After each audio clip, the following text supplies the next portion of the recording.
Hi guys, magmerinda tayo. Ito naglaga ako ng saging. Mariba lang itong saging guys.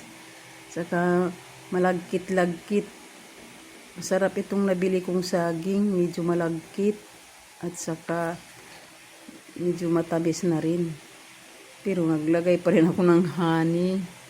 Para mas masarap ikain ba pag nadip sa honey. Ang lula talaga. Siyempre, masustansya naman ang honey. Ayan meron pa tayong coffee. Yan, Paris talaga ang coffee, pati yung nilagang saging. Yan, mainit-init pa ang kape guys. Ang sarap talaga magkape pag ganitong oras ng merienda.